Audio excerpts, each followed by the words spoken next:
Ayan, marami ng lampin si baby. Hindi ka nagiginawin paglabas mo. Kabuwanan mo na nga pala ngayon. Anumang oras pwede nang lumabas ang bata. Sige na, ilagay mo nga ang palad mo sa ibaba, sa ilalim ng dibdib mo. Kapag nailapat mo ng flat ang balad mo sa tiyan mo, oras na lang ang hihintayin mo, manganganak ka na. Iwasan mong magdudungaw sa bintana, baka maamoy ka ng mga aswang. Tay, bakit po ba pagbuntis sa mga babae, parada nilang sinasabi na paborito ng aswang? Ano bang meron sa buntis? Ayan na, sinasabi ko na sa'yo. Isara mo na yung bintana. Magpauso ka ng insenso dito sa loob. At ako naman ay magpapasiga ng guma sa labas ng bahay. Dalian mo na. Teka lang, Itay. Biglang humilab ang tiyan ko. Manganganak na yata ako. Aray! Pabalik-balik ang sakit! Tay! Tawagin niyo si Tandang Masang! Ha? Ay, sandali. Itabi mo itong buntot pagi. Tsaka itong asin at dahon ng sambong. Panlaban mo. Sakaling may lumapit sa iyong aswang. Diyan ka na.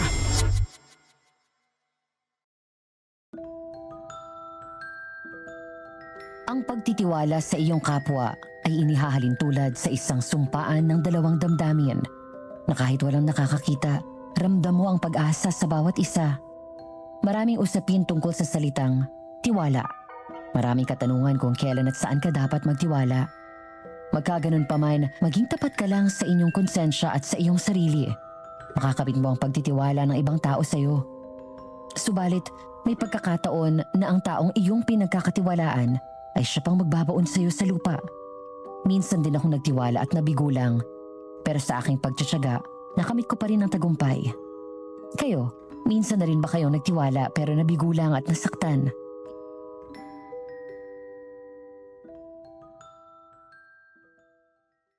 Isang magandang araw sa lahat ng mga taga-subaybay ng channel na ito. At salamat sa patuloy ninyong pagtangkilik sa mga magagandang kwentong padala ng mga listeners mula pa sa iba't ibang lugar dito sa Pilipinas. Ako si Melanie, hindi tunay na pangalan, mula sa isla ng Samar.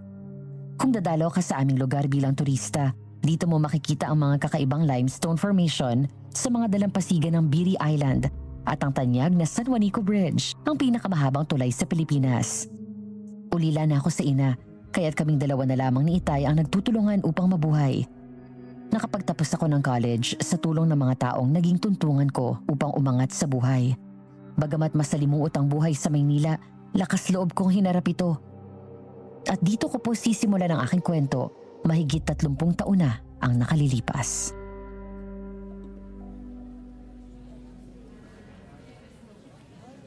Nandito na ba lahat? Nasaan yung guard na night duty? Nandiyan pa ba sa labas? Tawagin mo nga kung hindi pa nakakauwi. Sandali lang kamo. Ikaw, Miss Melanie, paupo ka dyan. Yung nakaharap sa akin. Nandito na po lahat, sir. Na-check ko na. Sige, buksan mo yung laptop ko. Proceed ka doon sa photo gallery. Hanapin mo yung picture ng nakabukas na vault. Ayan, sir. Naka-zoom na po. Makinig kayong lahat. Ang vault na ito ay puno ng pera. Dito ako kumukuha ng ipansisweldo ko sa inyo. At kung ano-ano pang gastusin dito sa opisina. Pagkatapos ng buksan ko, halos wala ng laman. Unyeta, bakit hindi nyo inamin sa akin kung sino ang lindik na magnanakaw dito? Wala kayong sahod ng isang buwan. Hindi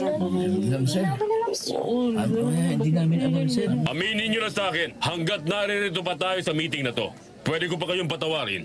Huwag kayong matakot. Hindi ko kayo ipapakulong. Pero huwag nyo nang uulitin. Ano? Sino? Wala bang aamin? Ikaw, Edgar. Sino ang pumupunta rito pagkagabi na? Si Marga? Bakit? Ano bang ginagawa niya rito? May kasama ba?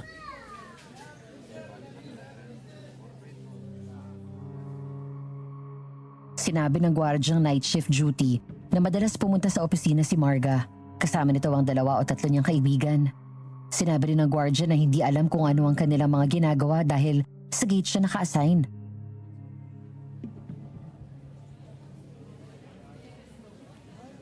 Sa susunod, isusulat mo dyan sa logbook kung anong oras pumunta at kung ano ang ginagawa nila sa loob. Maliwanag ba sa'yo?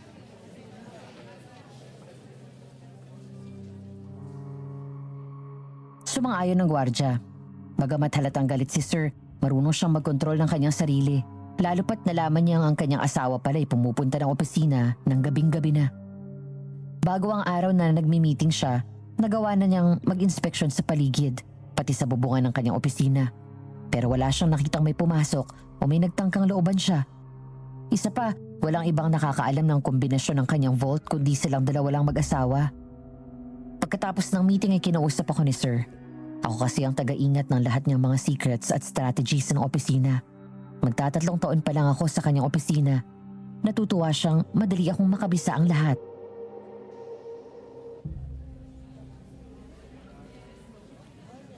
Ano kaya maganda sa palagay mo, Miss Abingosa? Maganda po sa ano, sir. Mag-provide ka ng flash drive. Ilagay mo lahat ang files, pati na yung combination ng vault. Papalitan ko ng access number. Kapag nanakawan pa dyan, ikaw ang sisingilin ko. Sir, matagal na ako nagtiwala sa inyo. Sana ganun ka rin sa akin. Kaya nga, eto lang ang ginagawa ko. Basta lagi ka lang susunod sa pinagagawa ko sa'yo. Pagkakaintindihan tayo. Sige na, gawin mo ng pinag-uutos ko sa'yo. Gawin mo ng madalian. Lahat ng documents and files, ilagay mo lahat. Sa'yo ko ititiwala ang pag-iingat. Yes, sir. How about itong mga assets and liabilities? Datago ko pa ba? I-retain mo para madali mong makita kung magkano pa ang collectibles natin. Siya nga pala, tawagan mo si Ernesto. Titingnan namin yung... teka, ako na lang tatawag. Sige na, gawin mo na yung pinagagawa ko sa'yo. Opo, sir. Hello, Ernesto. Punta ka ngayon sa Cavite. Kukontakin ko si engineer. Kung alin na heavy equipment ang ipapahila nila. Picturean mo lahat ng sulok ng equipment. Kung pwede pa itong ma-restore, bibilhin ko. Okay, isend mo sa akin ang GCash number mo. Bibigyan kita ng allowance. Sige na, isama mo si Budoy para may alalay ka. Okay, bye. Miss Abingosa, Sir? pagkatapos mo dyan, samahan mo ako sa bangko. Magdi-deposit ako ng pera. Gagamitin kong pangalan mo. Dami account. Sir, baka malaman niya ni Ma'am Marga. Awayin ako. Miss Abingosa, wala ka na bang tiwala sa magagawa ko?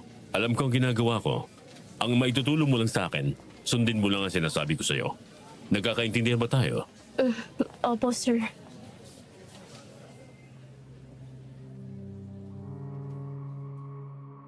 Naging sunod-sunuran lang ako, Madam Venus, sa lahat ng pinapagawa ni Aaron. Nakaramdam ako ng awa sa kanya nang nawala ang halos mahigit 2 milyon na halaga ng perang nakatago sa vault sa loob ng opisina niya. Kasali ako sa pinagdududahan, pero tigas kong itinanggi ang kanyang pagdududa sa akin. Kilala si Sir Aaron sa buong Pilipinas pagdating sa buy and sell ng mga heavy equipments katulad ng sirang pison, wrecker, tractor, harvester at iba pa. Binibili niya ng murang halaga upang ayusin at baguhin ang mga lumang piyesa, pati ang body at saka ibebenta ng milyon ng halaga. Marami siyang pinauupahang apartment. Isang unit ang binigay niya sa akin upang wag na raw akong mangupahan at madali akong makakapag-ipon ng aking gamit. Mabait si Sir Aaron, kaya naman hindi ko magagawang pagnakawan siya. At ito'y taliwas sa ugali ng kanyang asawang si Marga.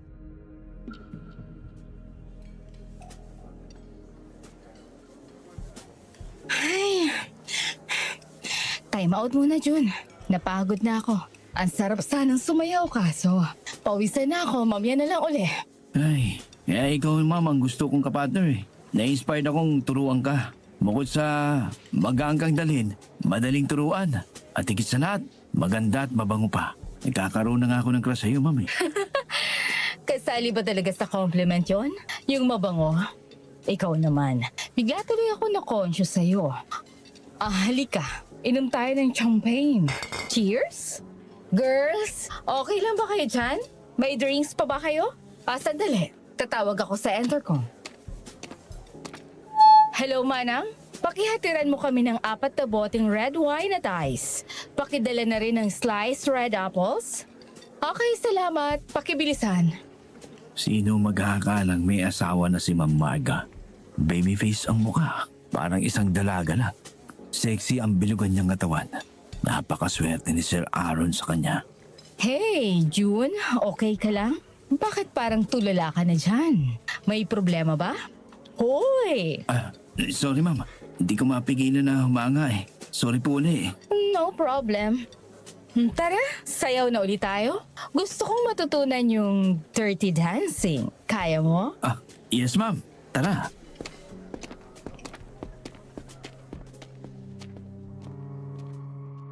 Nasa ganoong eksena sila ng pagsasayaw, hindi na malaya ni Ma'am Marga na dumating na si Aaron. Di niya nagustuhan ang nakita niya at tumuloy na ito sa kanilang kwarto. Mahigit 1 oras pa ang lumipas bago si Marga ay pumasok na rin sa kanilang master's bedroom. Laking gulat ni Marga na naroon na pala sa loob ng kanilang kwarto si Aaron.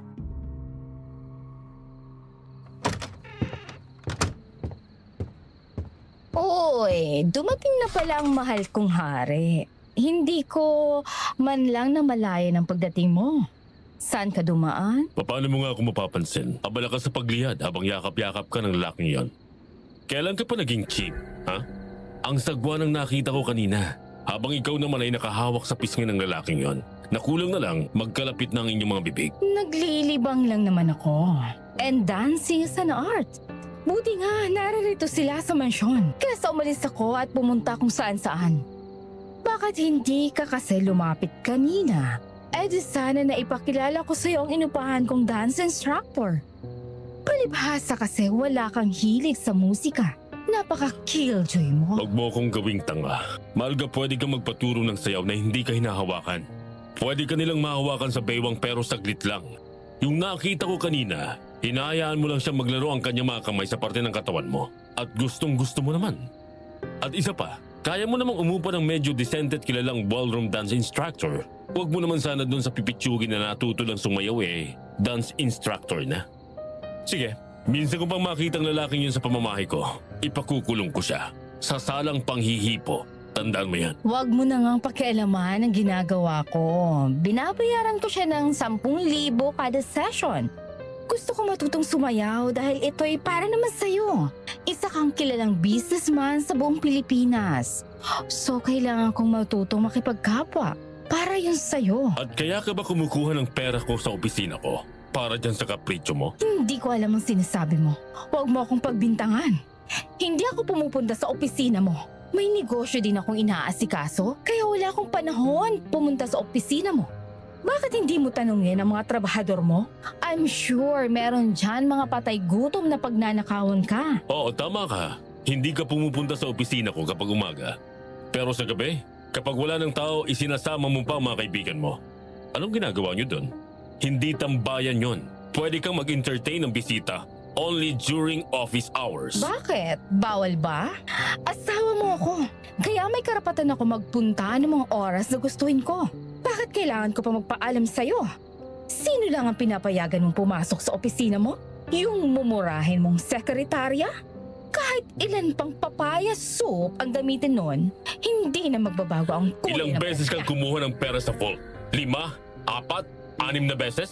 3 lang. Ayun, di umamin ka rin. Padinay-dinay ka pa. Sa susunod na inulit mo pa yan, sisingilin kita ng doble. Alam mo bang ang perang nakatago doon ay pampasweldo ko sa mga tauhan ko? Wala kang ambag doon. Hindi ka na naawa sa kanila?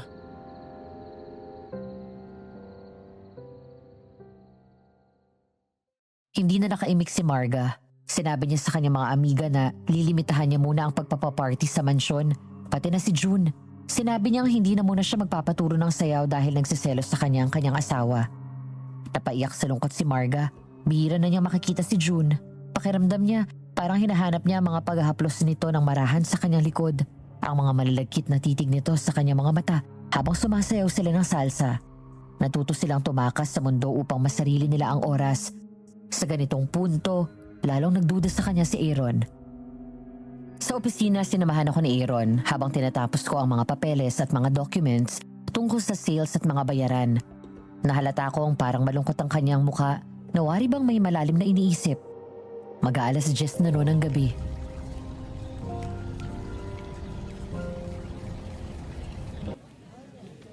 Sandali na lang, sir. Tinatali ko lang itong mga resibo. Bukas kasi ibang petsa naman. Sige lang, take your time. Ayoko pa namang umuwi. Wala naman akong aabutan doon. Siyak na kung saan na naman nagpunta ang asawa ko. Wala ho kayong anak. Siguro kung may anak kayo, baka stay at home naman ang asawa niyo. Ilang beses na kami nag-try, nasa kanyang pagkukulang. Hindi pa raw siya ready, baka raw mapabayaan niya. Ayaw niya namang kumuha ng yaya at baka ligawan ko raw. Marami siyang sinasabi. Kung minsan naiisip ko, siguro nagpakasal lang siya sa akin dahil sa pera ko. Ni hindi ko naranasan na pagsilbahan niya ako. Nasaan na kaya yung babaeng pinapag-aral ko noon? Pinapag-aral? Sino yon? Natatandaan mo ba? Hindi ko na maalala, parang Ani or Ana yung pangalan niya. Sa dami kasi ng girls na humahabol sa akin noon, ewan ko ba kung bakit napunta ako kay Marga. Ano bang itsura nung Ana? Natatandaan mo ba? Wala na talaga akong matandaan. Pag-graduate niya kasi ng college, wala na akong balita sa kanya. Bakit niyo pa po siya hinahanap? Wala naman, gusto ko lang kumustahin siya. Kung nakapagtrabaho ba siya, kasi kung hindi, pwede siya dito sa akin. Manghihinayang ako kung mapupunta lang siya sa lalaking hindi siya kayang alagaan. Mabait na bata si Ana, maalalahanin. Isa sa mga katangiang hindi ko makita sa asawa ko. Ganun pala. Baka po masyadong busy lang. Paminsan-minsan po aalukin mong lumabas kayo. Hindi rin, kasi palaging nakabuntot sa kanya yung mga kaibigan niyang gutom sa galaan. Di parang hindi nyo rin ma-enjoy ang date nyo. Ikaw, bakit wala ka pang boyfriend? Gusto mo ilakad kita kay Orly? Binata pa yun. Isa sa mga masipag kong tagagawa ng tornilyo. Mataas ang sweldo nun. Wala pa po sa isip ko yan, sir. Hindi naman po problema kung tumanda akong dalaga. Basta meron nang mag-alaga sa itay ko kapag tumanda na siya at mahina na. Kaming dalawa na lang kasi. Wala rin akong kapatid. Ang bait mo naman.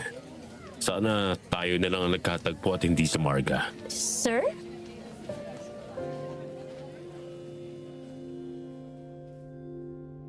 Bigla akong kinilig at pakiramdam ko lumukso ang puso ko palabas.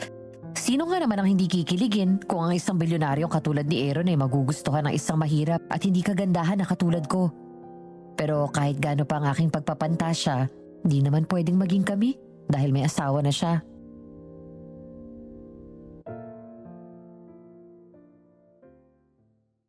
Halos hindi ako nakatulog ng gabing yun. Parang paulit-ulit ko naririnig ang sinabi niya sa akin. Sabi ko sa sarili ko, sana nga, balang araw ay makatagpo rin ako ng katulad ni Sir Aaron. Samantala, lihim na nakikipagtagpo si Marga kay June. Isang araw sa isang kwarto sa 30th floor ng isang 5-star hotel, nakipagkita si June kay Marga.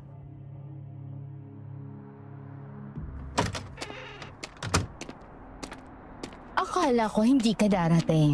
Akala ko hindi mo ako sisiputin. Pwede mo namang hindi. Miss na nga kita eh.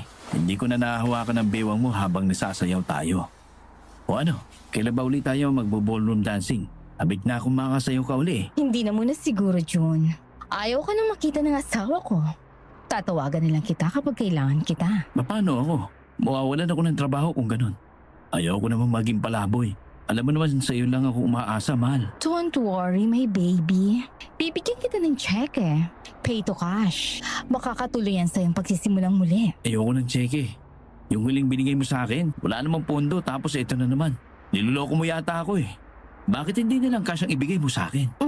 Wala akong dalang cash. Sige, ganito na lang. Mag-withdraw ako. Hintayin mo ako dito. Hindi pwede. Hindi ako makakapayag. Baka kung hindi mo na naman ako balikan. Hasama ako sa iyo. Tara na. Sige na. Tara na. Pero huwag kang sasabay sa akin. Mauna ako. Sumunod ka na lang, okay? Ayusin mo pakikipag-usap mo sa akin. Ginamit mo ako. Pwes, bayaran mo ako. Ayon sa pinangako mo. Oo na nga. Hindi mo na kailangang ulit-ulitin yan.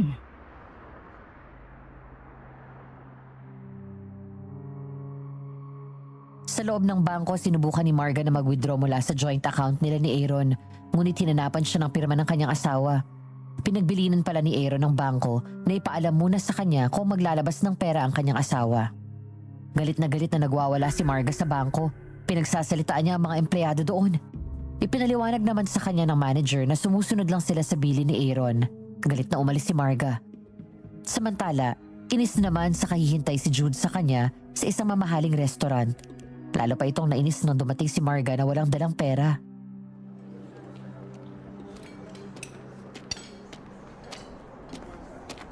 Ano? Wala kang dala. Halos mag-isang oras na akong kahihintay sa'yo rito. Pinagtitinginan na ako ng mga tao. Nagtiis na ako ng gutom. Lulukohin mo lang pala ako. Ang taas-taas ng tingin ko sa'yo. Wala naman pala akong maaasahan. Makalis na nga. Ganyan ka pala. Teka muna sandali. Huwag mo naman akong ipahiya dito. Hindi ako nakapag-withdraw kasi hindi ako pinayagan ng asawa ko. Baka kung malaman niyang sa'yo ko ibibigay ang pera. Mag-iisip ako ng paraan. O di paano. Thank you na lang. Sandali, hintayin mo ako dito. Na naman. Aalis na talaga ako. Sabihin mo na lang kung wala para hindi na ako umasa. Ang hirap mong kausap. Huwag ka nang magalit. Ano pa? Tara, samahan mo ako sa 4th floor. Isasanla ko mga alahas ko para ibigay ko sa'yo.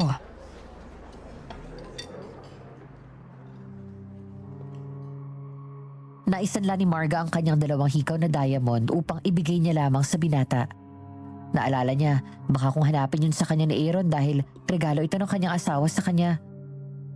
Samantala sa opisina, unti-unting napapalapit ang loob ni Aaron kay Melanie. Pero sa paraang hindi mahahalata ng mga trabahador nila.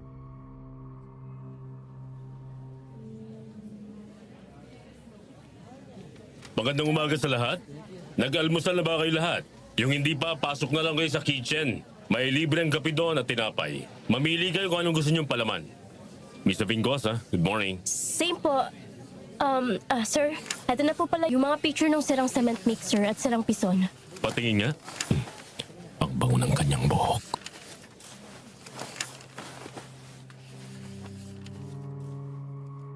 Habang tinitingnan namin ni Sir ang mga pictures ng mga sira ng mga heavy equipment sa laptop, langhap na langhap ko ang kanyang pabango. Minsan nakakaramdam ako sa kanya ng hiya kapag nagkakasabay kaming lumingon sa isa't isa at nagkakatitigan ang aming mga mata. Minsan may pagkakataon na napapaakbay siya sa aking balikat. Hinahayaan ko na lang. Pero minsan na inaalis ko at kapag tinatanong niya ako kung bakit, sinasabi ko na lang na may asawa na siya at ayoko malaman ito ni Ma'am Marga. Isang makahulugang ngiti lang ang sinasagot niya sa akin. Nasa ganong sitwasyon kami ng oras na yon nang biglang dumating si Manang, ang kanilang kusinera. Nakita niyang nakapatong ang kamay ni Aaron sa ibabaw ng kamay kong nakahawak sa modem. Inalis agad ito ni Aaron.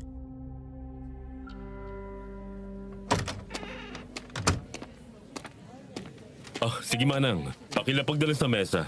Maraming salamat. Kayo rin ho, magmerienda na rin kayo sa ibaba. Wow naman! Yung paborito kong burger overload. Salamat po, Sir Aaron. Lalo akong gaganahang magtrabaho nito. Dapat lang, Miss Vingosa. Dinagsa tayo ng buyer ng harvester. May po-order na ako ng 15, parting Ilocanja at Bicolandia. Gusto kong makarating ng Ilocos. Gusto kong makitang personal yung mga naglalakihang windmill na source nila ng electricity. Talagang isasama kita doon. Kasi alam mo, mula nang naging empleyado kita, naging maganda ang aking negosyo. Siguro, swerte ka para sa aking negosyo. Salamat po, sir, sa pagtitiwala mo. Sir, parating na si Ma'am Marga. Bakit siya dito sa opisina?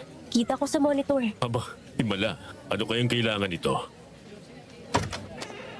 Hello, mahal kong hubby. Kumusta ang negosyo? Good morning, ma'am. Melanie, gusto mo samahan kita dun sa kaibigan kong beautician? Ililibre kita kasi naman. Wala man lang kakulay-kulay ang kuko mo. Para kang labandera dito. Tsaka yung buhok mo, wala man lang kakulay-kulay at korte. Para ka lang din tindera sa okayan. Alalahanin mong opisina ito. Pati ang choice mo ng damit, yucks, old-fashioned. Marga, stop insulting my executive secretary. Igala mo ang kanyang gusto. As long as her performance is good in this company, wala akong nakikitang mali sa itsura niya. Huwag ka naman masyadong mapanlait sa iyong kapwa. Yan bang sadya mo rito? Kaya ka pumunta? Well, hindi. Pumunta ako kasi na-short ako sa bayad doon sa mga bagong beauty products na in-order ko. Hihingi sana ako sa'yo. Babayaran ko na lang. Para naman kasing sa ibang bahay ako nakatira. Araw-araw naman tayo nagkikita, di ba? Marga, pwede ba? Magbago ka na. I'm sure panibagong kasinungalingan na naman yan. Kilala kita, Marga. Masyado kang maluwag sa pera sa kukunting income na pumapasok sa'yo. Mas malaki pang ginagastos mo. Ilang ulit na ba kitang binigyan ng puhunan mo? Wala naman nangyayari. Ayaw mo naman akong alalayan dito sa negosyo ko. Ew. Aaron, darling. Alam mo may allergy ako sa dust. Hindi ko carry ang maglanghap na alikabok galing sa mga binamasilyang mga bakal. Pati nagkalat na asayte sa semento na humalo sa alikabok. Pati ang amoy ng paint thinner at pinta. Talagang ayoko. Tigilan mo na ako, Marga. Ayaw mong pumupunta rito pero pag wala ng mga tao rito, saka ka naman naririto. Ay nako, magkano na naman bang kailangan mo? Halika, sasamahan na kita sa bangko. Mr. Bingosa, ikaw na munang bala rito ha. Sasaglit lang kami sa bangko. Yes, sir. Sige po. Hurry up, darling. Baka kung biglang dumating yung in-order kong package. Tara na. Aba, may nahulog sa purse ni Ma'am Marga. Ibibigay ko na lang to sa kanya pagbalik nila. Mga gamot pa lang laman ito. Pero wala namang nakapangalan kung anong klaseng gamot. Meron pa mga nasa vial na maliliit. Panay mga walang pangalan. Anong klaseng gamot kaya ito?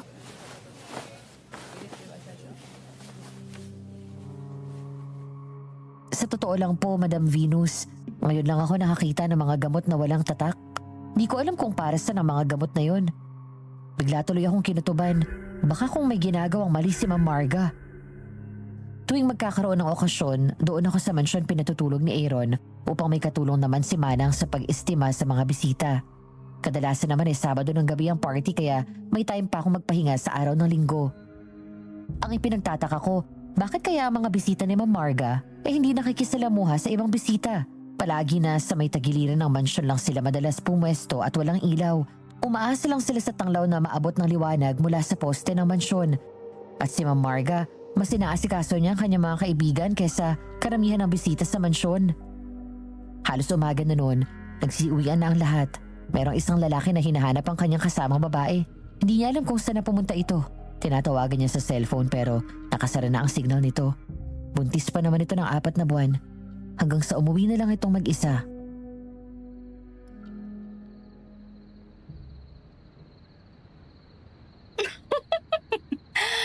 Mga hangal, bakit ba may mga taong tanga? Walang kaalam-alam sa mundo. Babarga, ipagtitimpla po ba kita ng kape? May bibig ako. Tatawag na lamang ako kung kailangan ko, okay? Sige na, umalis ka na.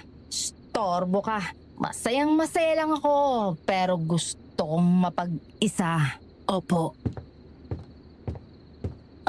Excuse me, Manang. Saan po ba itatapon itong mga papakain sa baboy? Ilabas mo lang. Bukas nilang aayusin yan. May hardinero naman sila. Dito lang tayo maglilinis sa loob ng mansyon. Sige po.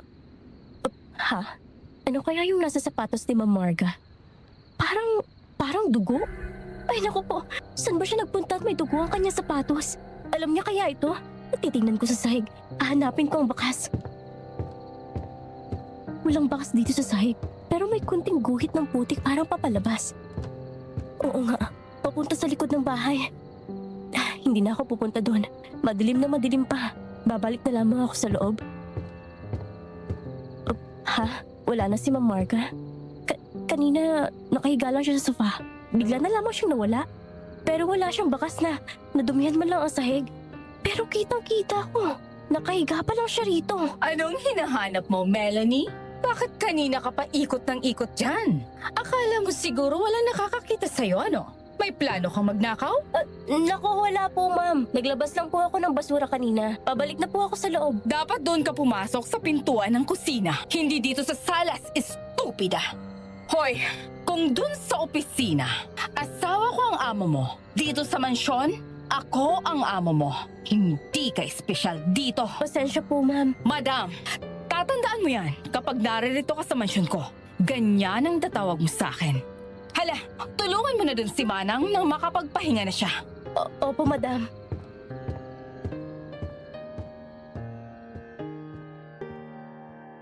Napahiya ako sa sarili ko, Madam Venus. Hindi ko akalain na ganun ang sasabihin sa akin ni Ma'am Marga. Ang tingin niya pala sa akin ay isang oportunistang magnanakaw. Pero may napansin ako sa asal ni Ma'am.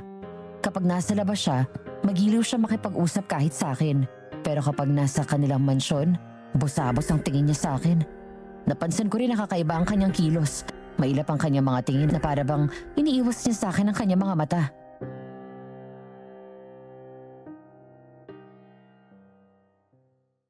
Kinabukasan madilim-dilim pa, tumutulong na ako kay Manang sa paghahanda. Babalik na rin kasi ako ng apartment. Biglang nasilip ko sa bintana ng kusina si Ma'am Marga. Madilim pa ang likod bahay ng mansyon dahil sa may mga kahoy na nakalilim pa dito. Nakita kong abala siya sa pagtabo ng lupa sa kung anong nakalibing doon. Doon ay sinita ako ni Manang.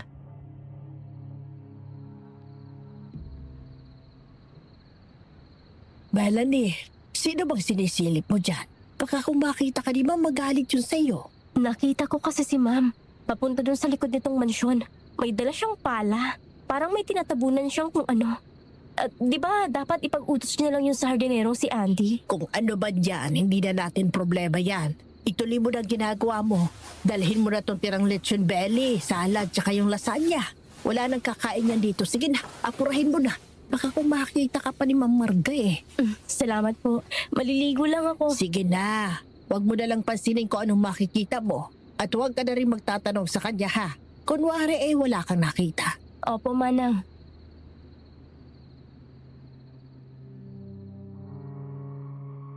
Nakauwi na ako sa apartment.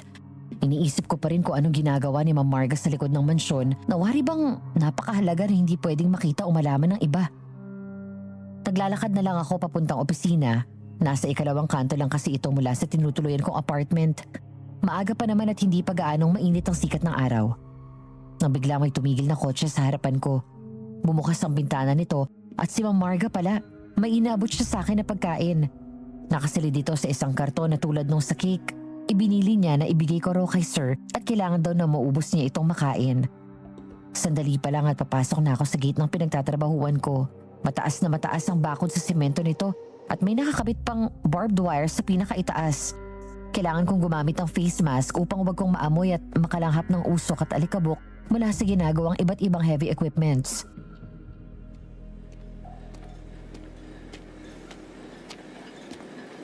Hello po, Mang Tino, Brian, Morning po. Lolo Elmer, Mang Joe, nagkape na pa kayo? Kung hindi pa, sabihin niyo na lang kay Manang Esther dyan sa kusina, ha? Sige po, aakyat na po ako sa office.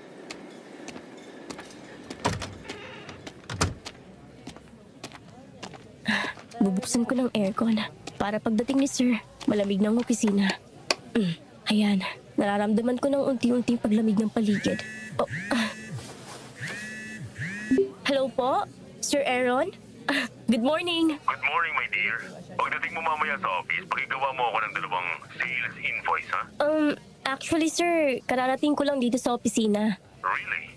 Wow! Ganyan ang gusto kong mga empleyado. May malasakit sa kanyang trabaho. Ano, nag-almusal ka na ba? Anong gusto mo, ibibili kita? Naku, nakakahiya naman sa'yo, sir. Pero sige na nga. Pancake na lang po yung may butter at honey sa ibabaw. Sure. Sige, gawin mo na. Dadaanan ko mamaya.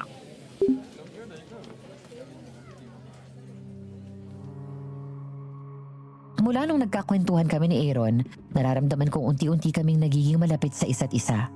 Madalas kapag nag-overtime ako sa opisina dahil marami pang order, hindi niya ako iniiwan hanggang sa pag-uwi. Hinahatid niya pa ako sa apartment.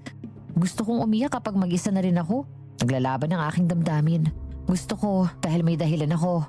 Pero sa kabilang banda, ayoko dahil may pananagutan na siya sa iba.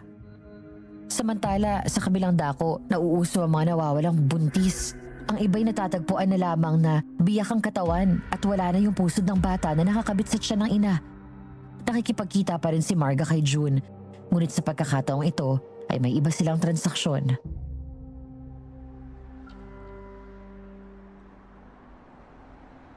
Nasaan dala mo? Patingin nga. Nasa loob ng L300. Nasa loob ng malaking Durabox. Ano? Baka kung patay na yan. Hindi kita babayaran, sinasabi ko sa'yo. Huwag kang mag-alala. Kailanman hindi pa ako napahiya sa'yo. Buhay pa yan. Inaksakan ko lang ng papatulog. Aber, patingin nga. Ilapit mo sa may pintuan ng sasakyan mo para makita ko. Oh, ayan. Nakita mo na. Sige, ilipat mo na doon sa likod ng sasakyan ko. Sumunod ka agad sa mansyon. Doon na kita babayaran. Hindi pwede. Pagpapakarga pa ako ng gasolina. Pa kung hindi na ako makarating dun. O sige na. Kalahati mo na ibibigay ko sa'yo.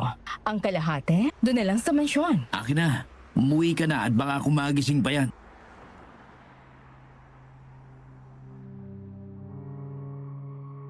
Tuwang-tuwa si Ma'am Marga sa pagdating ng kanyang in-order mula kay June. Agad niyang tinawagan ng kanyang mga amiga para mag-celebrate. At upang wag silang maistorbo ni Aaron, palihim na nilagyan ni Marga ng pampatulog ang ininom ng asawa. Bago kasi ito natutulog sa gabi umiinom muna ito ng isang kupitang alak. Pamparelax daw ayon sa kanya. Pati si Manang ang kanilang katulong sa mansyon ay pinagbili na niyang wag nang lalabas ng kanyang kwarto at siya na lang bahalang magligpit pagkatapos ng kanilang ginagawang salo-salo.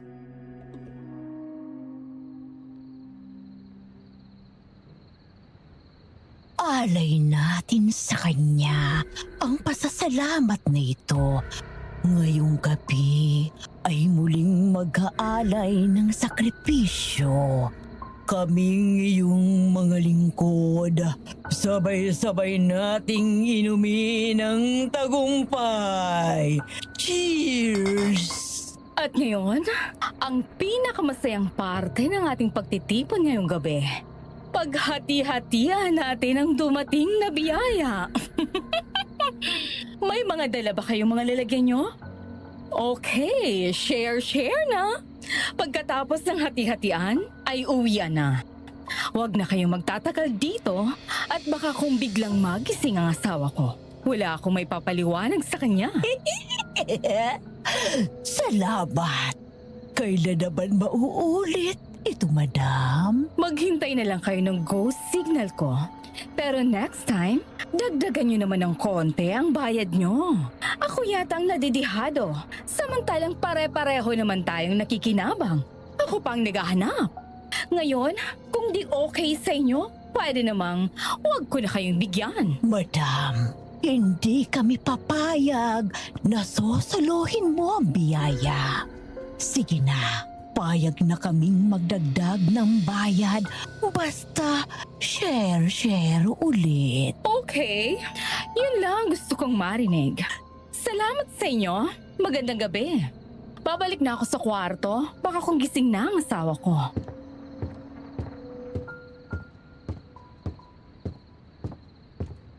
Manang, maaga ka maglinis bukas sa likod bahay, ha? Alam mo nang gagawin mo. Hindi ko na kailangang ulit-ulitin pa sa'yo, Opo, madam. Ako na pong bahalang magligpit doon. Bukas ko na ibibigay ang premyo ko sa'yo. Alam ko magugustuhan mo. Maging masunodin ka lang palagi sa akin. Sagot ko ang pagpapaganda mo. Marga? Marga? Nako, nagising na tuloy ang asawa ko. Sandali lang, honey. Nariyan na. Ano't nasa labas ka pa? Gabing-gabi na. Ano pa bang pinagagawa mo kay Manang? Tingnan mo nga ang orasan. Huwag mo namang pinapagod si Manang. Magbabayad ka na niya ng overtime pay. May nakalimutan na ako sa labas, kaya lumabas ako. Halika na, darling. Tara na, gusto ko na magpahinga. Ano bang kinain mo? Ang lansa ng bibig mo, pati sa katawan mo. Mag-shower ka nga muna. Ano bang amoy yan? Ang asawa ko talaga. Kumain kasi ako ng pusit kanina. Pasensya ka na, asawa ko, ha? Sige, mag-shower na ako. May narinig akong tunog ng sasakyan kanina. Sino bang umalis? Tunog ng sasakyan. Wala naman.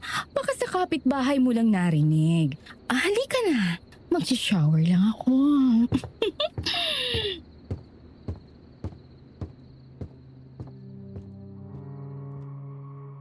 Walang kaalam-alam si Aaron na may mga gabi na nagkakaipon-ipon ang mga kaibigan ni Marga sa likod ng mansyon at may ginagawa silang salo-salo. Tanging si Manang lamang ang nakakaalam ng mga nangyayari sa mansyon. Balita naman sa ilang radyo at TV station ang misteryosong paglaho ng mga babaeng buntis. Ayon sa balita, may mga sasakyan na nag-o-offer sa buntis ng ibibili ng grocery items. Pero kapag sumama na ito sa kanila, hindi na nakakabalik. Hindi rin matukoy kung saan dinadala ang mga buntis na babae dahil wala namang naire-report na may nakuhang bangkay sa kung saang lugar. Samantala, ilang araw ko nang nahalata na nananamlay si Aaron minsan. Niyaya ko nitong mamasyal sa Tagaytay. Doon nagbukas siya ng kalooban sa akin.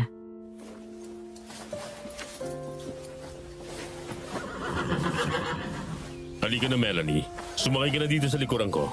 Matagal-tagal na rin ako hindi nakakapag-horseback riding. Hala sir, ayoko, hindi ako marunong sumakay sa kabayo. Baka akong malaglag ako dyan. Huwag kang matakot. Naririto naman ang may-ari ng kabayo eh. Aalalayan niya tayo.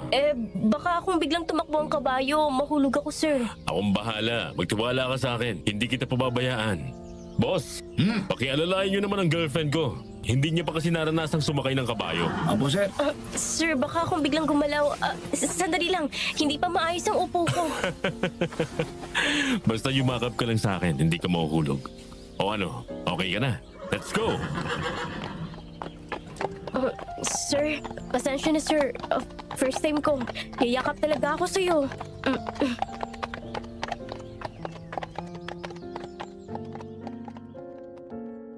Nahihiyaman ako ng oras na yon pero talagang inalis ko na ang hiya ko.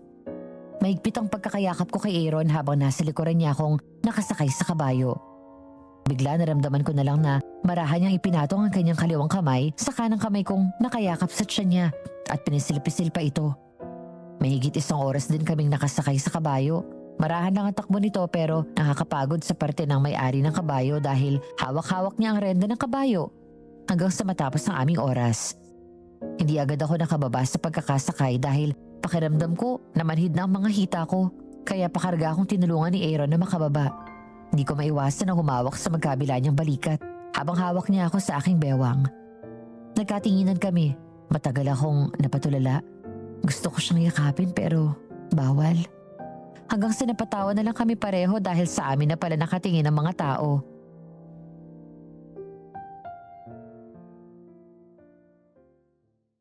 Sa kabilang dako sinita ni June si Marga dahil sa kulang ang bayad na binigay nito kapalit ang kanyang serbisyo.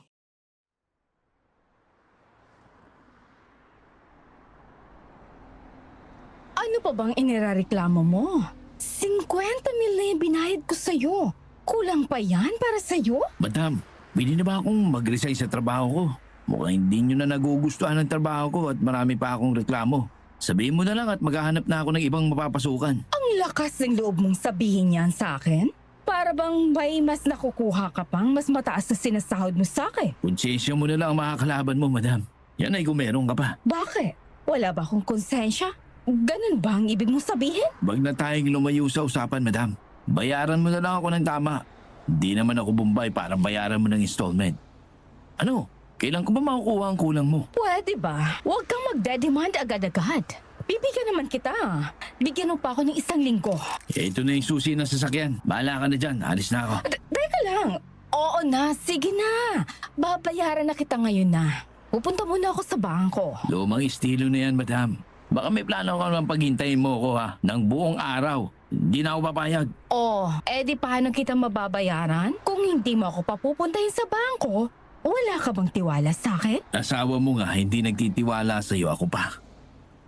Sige na, pumunta ka na sa bangko mo. Bibigyan kita ng 30 minutos. Sa loob ng oras na yan, kapag hindi ka pa bumalik, pupunta ako sa opisina ng asawa mo. Sasabihin ko na may utang ka sa akin. Sige na, umalis ka na. Hintayin mo ako dyan.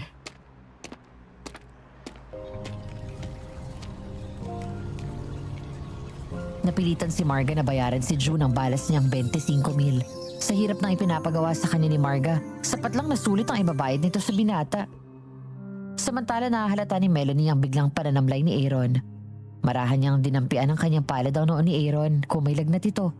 Ngunit kinuha lamang ni Aaron ng kanyang kamay at marahang hinalikan ito. Sabay sa higpit ng pagkakahawak sa isa't isa ng kanilang mga kamao, hindi pumayag si Melanie na hindi sila sumaglit sa isang private clinic na nadaanan nila. Nagpa-check up si Aaron. Negative ang lahat ng resulta. Nasa loob na sila ng sasakyan nang biglang tumawag kay Melanie ang kanyang ama.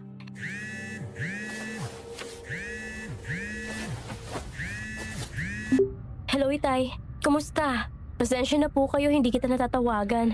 Masyado na po kasi akong abala sa trabaho. Ay sige lang anak, basta't kaya mo. Ikaw ang magdadala ng kapalaran mo ha.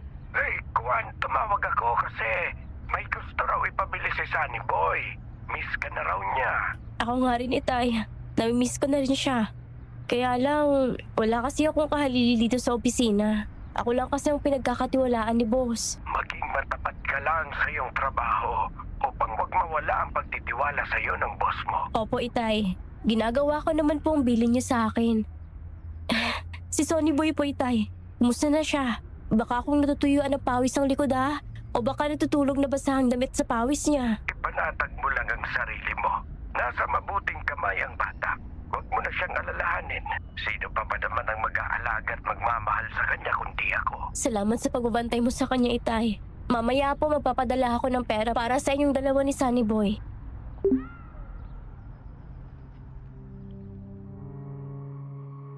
Bigla akong napaluha, Madam Venus. Bigla akong naalala ang anak ko. Dahil sa trabaho ko, kailangan ko siyang iwanan sa aking tatay. Tinanong ni Aaron kung sino si Sunny Boy pero di ko sinabi sa kanya na anak ko siya. Di na kami dumaan sa opisina. Diretso na kaming umuwi ng mansyon. Inalalayan ko siya. Sanhin ng masama daw ang kanyang pakiramdam. Wala nang oras na yon si Marga. Si Manang lamang naiwan sa mansyon. Pagkahiga niya sa sofa, hinilot-hilot ko ang kanyang sentido at noo. Inutusan ako ni Aaron na gusto niyang mahiga sa aking mga hita at pumayag naman ako. Nilagyan ko lang ng maliit na unan sa ibabaw ng mga hita ko.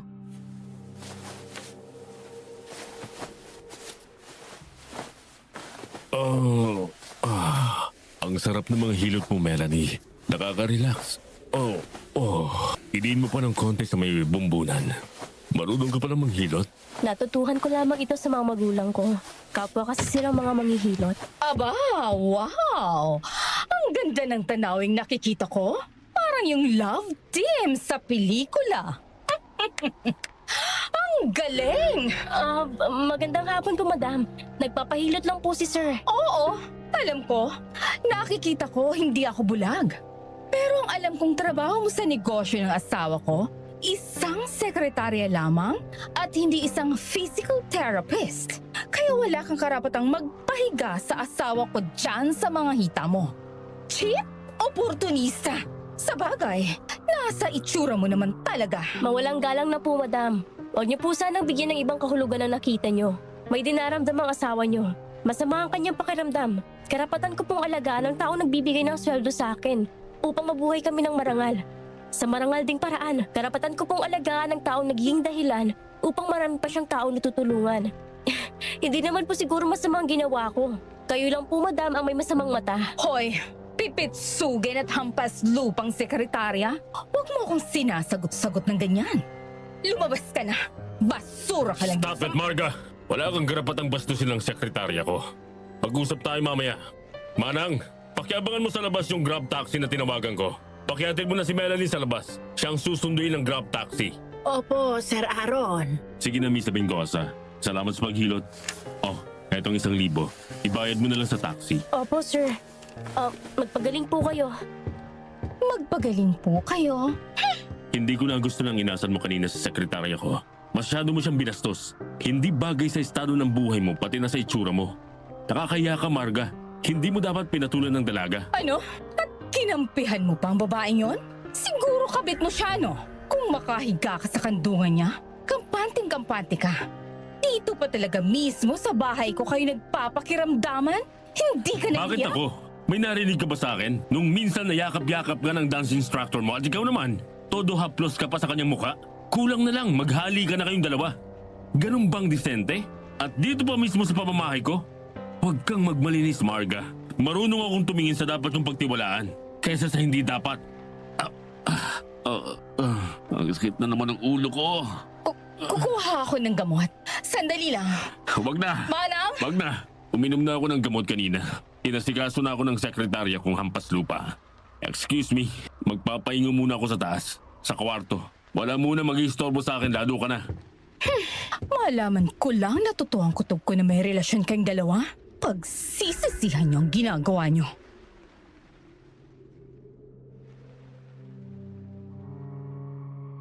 Madam Venus, masyado ako nag-aalala kay Aaron. Ang mga sumunod na mga araw ay nakakaranas na siya ng pagkalula at pagsusuka. Hindi na niya mapuntahan ang ibang dapat na bisitahin. Ako na lahat ang naiiwang mag-isa sa opisina. Minsan kailangan kong pumunta ng mansyon dahil kailangan niyang pirmahan ng mga papeles, lalo na ang pagdeposito sa bangko. Habang si Marga ay abala sa kanyang pagpapaganda. Minsan pumunta ako sa mansyon para magpapirma. Habang hinihintay ko siyang matapos sa kanyang paligo, natuon ang aking pansin sa isang maliit na ref sa may gawing kusina.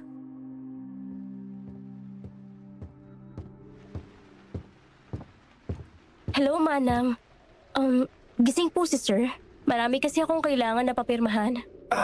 Diretso ka na lang sa loob. Alam niyo naman siguro na darating ka. May ayusin lang ako sa likod. Sige po, Manang. May pagkain dyan sa loob, kumain ka. Bahala ka na lang maghanap.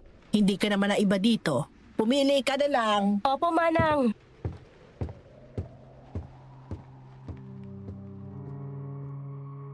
Dumiretso na ako sa loob ng mansyon. Naramdaman kong kumakalam na talaga ang sikmura ko kaya hindi ako nahiyang pumunta ng kusina at maghanap ng pagkain. Sarap na sarap ako sa liver steak at adobong atay.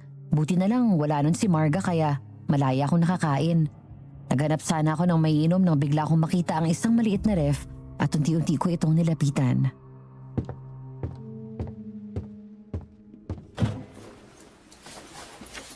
Ay, wala palang malamig na tubig sa refrigerator. Nakalimutan kong water dispenser palang ginagamit nila. Maraming laman ng fridge, pero kung konti ang maiinom. Kukuha na lang ako dun sa maliit na fridge nila. Ano to? Tugo? Nakasilid sa mga botelya? Melanie? Sir? Anong nangyari? Sorry po, sir. Nabigla lang po siguro ako. Napakainit kasi sa labas at pagpasok ko rito, aircon. Ikukuha kita ng maligamgam na tubig. Himasin ko likod mo para maibisan ang nararamdaman mo. Sir, ako na lang po. Kayo ang may mas nararamdam. Okay na po ako, sir. Akin ang mga papeles na pipirmahan ko. Ikaw lang ang binibigyan ko ng karapatang magpatakbo ng negosyo ko. Huwag mo nang ilalagay sa vault ang lahat ng perang pampasweldo natin sa mga tauhan ko. Sabihin mo sa kanila na mag-open ng kanya-kanya nilang bank account. Sa ATM ako magdideposito ng pansahod nila. Opo, sir. Gusto ko sana magpatingin sa isang albularyo. Iba kasing pagkaramdam ko. Meron akong alam, sir. Kaso malayo. Ang tatay ko kasi, sir, marunong din yung magtawas. Puntaan natin. Sa susunod na araw, mag-aeroplano tayo. Gusto ko malaman kung anong dahilan ng aking panghihina.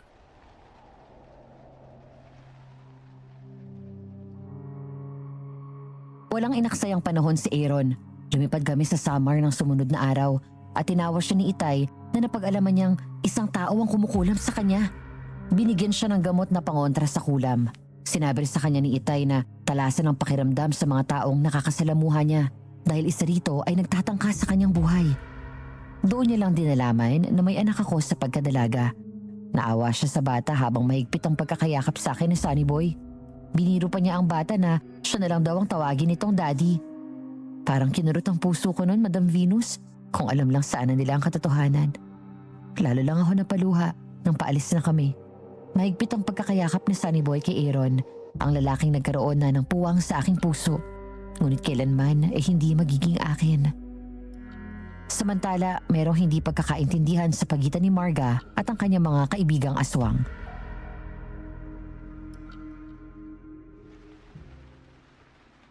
Funny? Mauna ka nang umuwi pagkatapos mo maglinis lahat yan. Pati yung CR, kailangan mabango. Oh, etong 500, pamasahe mo. Yes, ma'am. Another day's over. Mahina ang pasok sa parlor ko. Pero marami ang bumili ng tinda. Hello? May tao pa ba? Hey! Halika, pumasok ka. Nag-e-inventory na lang ako. Papauwi na rin ako. Please take your seat, amiga. Ano bang atin? Well, may ipapakiusap lang sana ako sa iyo. Sana next time, dagdagan mo naman ako ng share ko sa biyayang pinaghahati-hatian natin. So, nagre-reklamo ka? Unfair naman, di ba? Pare-parehas lang ang lalagyan natin pero sa iyo punong-puno.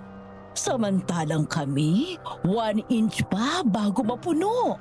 Sa palagay mo kaya, tama yung ginagawa mo? Nagbibigay naman kami ng bayad sa iyo. Hindi mo kasi nakikita kung gaano ang pagod ko. Makakuha lang ng kakailanganin natin. Alam mo ba, kailangan ko pang mag-hire ng kidnapper para maghanap? Sa akin ang gasolina, sa akin pang sasakyan pati driver. Ikaw, ano ang ambag mo? Sa bandang huli, sa akin pang basura? Para walang bakas na maiiwan? Natural lang siguro na regaluhan ko naman ang sarili ko. Yun lang ang tamang paraan para tuloy-tuloy ang negosyong to. Oh, ay, sandali. Nagkaroon ako ng ideya ngayon. Ano kaya kung sa akin mo na lang ibigay ang itatapon mong basura? Laman dyan din yan. At isa pa, ibig ko lang ipaalala sa iyo, Marga. Kung ano man ang tagumpay na tinatamasa mo ngayon dahil in demand ang tinda mong pampaganda at pampabata, yan ay utang na loob mo pa rin sa akin. Ideya ko lahat ito na ibinigay ko sa iyo. Kaya't huwag kang maging maramot dahil ang tagumpay mo sa akin nang gagaling. Binayaran kita. Hindi ko hiningi sa'yo. At mas marami akong inilabas na pera para sa ikauunlad ng negosyo ko. Hindi lahat ng galing sa'yo. For your information, kahit mauta ka, wala ka namang pera, nga. Kung sa tingin mo, tuldok lang ang katumbas ko sa negosyo mo, tatandaan mo rin na nag-uumpisa ang lahat sa isang tuldok lang. At kung mawawala ka na sa mundo, isang tuldok na lang ang ikakabit sa pangalan mo. Ang ingay. Umalis ka na nga. Ay teka, magdala ka ng sarili mong sasakyan sa ilalagay mong basura. Baka kung yung service ko pa ang gamitin mo, hindi naman yata ako papayag. Basura mo, hakot mo, mahal ang gasolina. Yun lang pala. Dila ko.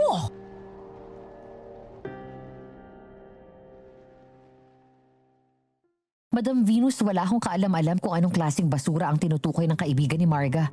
Basta ang alam ko nung minsang nagkaroon sila ng salo-salo sa mansyon, isang malaking garbage bag na itim ang pinagtulong-tulungan nilang ibaon sa likod ng chapel. Malakas ang kutob kong may ginagawa silang hindi maganda. Mula sa Samar pagdating namin sa Maynila, nagtuloy kami sa opisina ni Aaron. Doon ay nagpahinga siya ng konti, tinignan ang standing ng sales at collectibles namin. At sa kanya ako kinausap. Halata pa rin sa kanyang mukha ang pananamlay ng kanyang katawan. Lumakas-lakas lang ng konti nang may pinainom si tatay sa kanya na halamang gamot.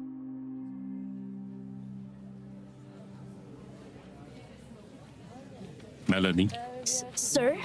ngayon ko lang nalaman na may anak ka pala sa pagkadalaga sa boyfriend mo.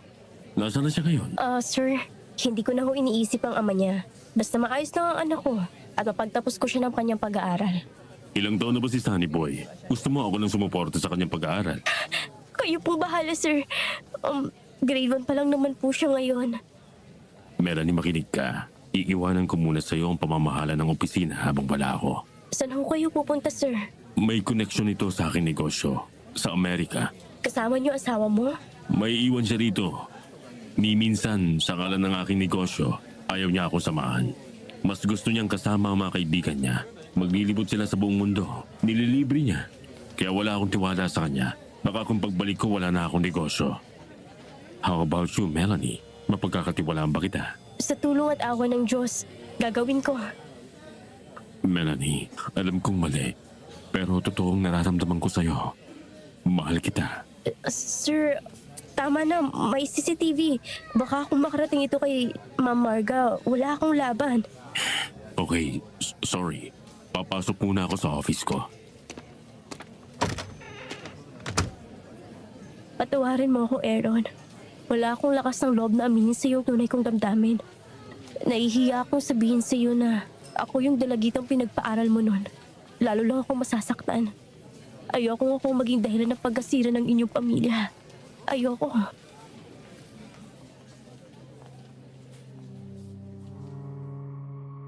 Lihim akong natuwa, Madam Venus, nang magkita sa di inaasahang pagkakataon si Aaron at ang anak kong si Sunny Boy. Ako lang kasi ang nakakaalam ng totoo tungkol sa kanilang dalawa. Di ko rin nakalain noon na si Aaron pala ang may-ari ng kumpanyang pinagtatrabahuan ko ngayon. Masaya ako sa trabaho ko pero hindi ang asawa ni Aaron na si Marga. Matagal na akong gustong paalisin at kumuha na lang na ibang sekretarya. Bago kami bumalik ng Maynila ay binigyan ako ng itay ng kwintas na ginto.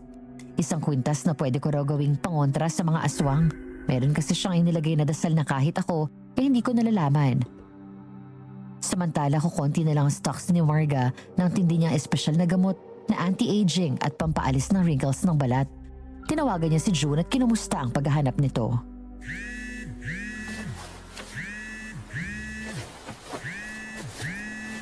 Hello, my darling. Kumusta ang paghahanap mo? Nakailan ka na ba? Pasensya na, madam. Wala ako ba timingan na lumalakad na nag-iisa lang. Karamihan, may mga kasama. Hindi ko makidnap. Baka magsumbong ang kasama. Lagot tayo dyan, madam. Hoy, padalahin mo naman ang utak mo. Bakit ka maghahanap sa kalsada? Maraming makakakita sa'yo, tanga ka ba? Pumunta ka ng maternity clinic o ospital kaya? Magpanggap kang kamag-anak kapag nag-iisa lang siya at gusto mo siya ihatid. O kaya magpanggap kang asawa mo ang kaklase niya. Ilibre mo, kunin mo ang kanyang simpatya. Oo, madam. Kaya lang kung minsan nakakaramdam ako ng awa. Para akong nakukonsensya. Lintik, isang tabi mo yung awa na yan. Makakain mo ba yan? Hindi mo naman sila pinapatay. Kami na ang bahala. Yan lang ang trabaho mo. Hindi mo pa magawa? Maghanap ka ng paraan. Tumbasan mo naman ang magandang serbisyo ang 50,000 na bigay ko sa'yo. Sa bawat isang tao na madadala mo. Sisikapin ko, madam. Gawin mo agad. Panginoon, hindi ko na gusto ang trabaho ito. Patawarin niyo po ako.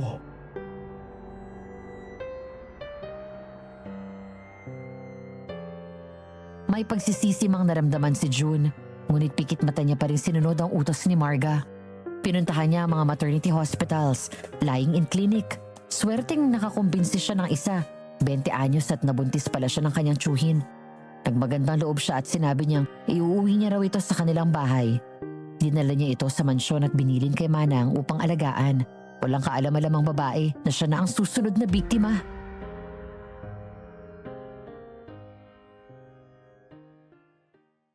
Samantala kinontak naman ni Marga ang kanyang mga kaibigang aswang upang mabigyan ng karagdagang abiso upang mapadali at maparami ang produksyon ng kanilang paninda.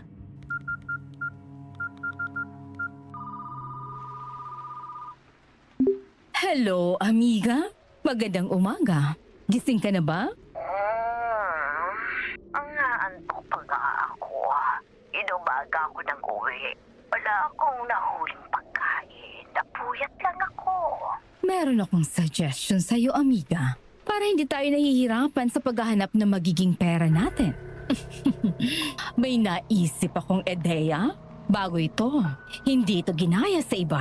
Sure ako. Effective yan. Ano ba yun? Kaka-excite. Sabihin mo na kagad, amiga. Mag-sponsor ako ng isang baby mom's party sa isang hotel. Welcome ang lahat na 3 to 5 months na mga buntis. At ako nang bahala sa susunod na mangyayari. Bakit hanggang 5 months lang? Hindi na pwede ang 6 months. Basta ayoko. Huwag ka na magtanong. Ang hihingin ko lang sa iyong pabor, maghanap ka ng hotel na may function room. Doon natin idadaos ang party. I'm sure makakarami tayo. Nakahanda akong bumitaw ng pera kapalit ng limpak-limpak na halaga. Madalino ka talaga, amiga.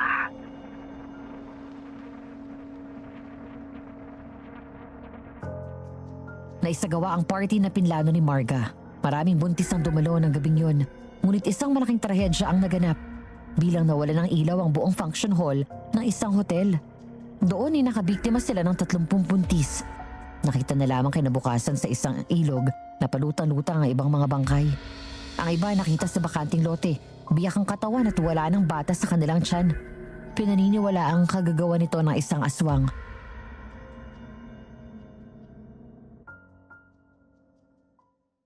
Nilagaluhan ako ni Aaron ng second-hand na sasakyan. Pina-enroll sa isang driving school at ikinuha na tuloy ng lisensya. Sabi niya sa akin, para kahit daw wala siya, may maghahatid sa akin kung saan ako pupunta.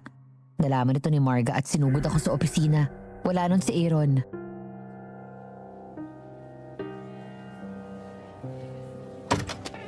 Kaninong sasakyan ang nasa loob ng gate? Hindi makapasok ang sasakyan ko. Sa akin po, wait lang at ipapaayos ko kay Lolo Elmer yung pagkakapark. Binili mo o hinuthut mo sa asawa? Ikaw? Makakabili ng sasakyan? Imposible! Excuse me, Mrs. Angeles. Opisina po ito kung saan negosyo ang pinag-uusapan. Hindi ho ako nag-entertain ng pag-aaway. Kung gusto niyo po na may kaaway, hanap na lang po kayo sa labas. Kung binili ko man o hindi ang sasakyan ko, wala na kayong pakialam doon. Ang importante, hindi mo pera ang pinambili ko. Wala ka ng galang sa akin ngayon. Baka nakakalimutan mong ako ang asawa na may-ari ng kumpanyang ito. Madam pa rin ang itatawag mo. Mrs. Angeles, di ba? Nag-usap na tayo tungkol dyan. Ang sabi mo sa akin, kapag nasa mansyon ka, ay madam ang itatawag ko sa'yo. Well, for your information, dito sa opisina, I am appointed as the officer in charge in the absence of the manager. So siguro, dapat tatawagin mo akong ma'am. Okay ba yun sa'yo, Marga? Hayop ka! Sasampalin kita! Akala mo sa sarili mo kung sino ka na? Maldita kang pangit! Hindi ka bagay sa posisyong ito! Subukan mong saktan ako at lalaban ako. Nananahimik ako rito, ginugulo mo. Kung may problema ka sa akin, huwag dito sa opisina. Umalis ka na, madam, pakiusap.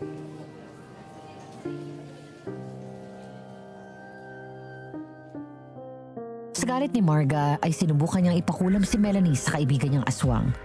Ngunit ang ipinagtataka nila kung bakit hindi tumatalab ang kulam nito sa dalaga. Isang maitim na balak ang namuo sa isipan ni Marga. Kung hindi niya mapatumba si Melanie, hindi rin siya papayag na agawin ito sa kanya ang kanyang asawa.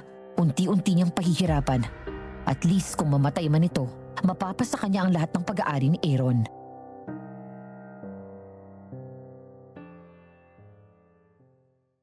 Sa Samantala sa mansyon, inalagaan muna ang buntis na isinama ni June. Pinakain ito ng masarap at may vitamins pa. Pero dumating din ang oras na ito'y papatayin lang pala. Tinawagan ni Marga ang kanyang mga kaibigan ng gabing yun.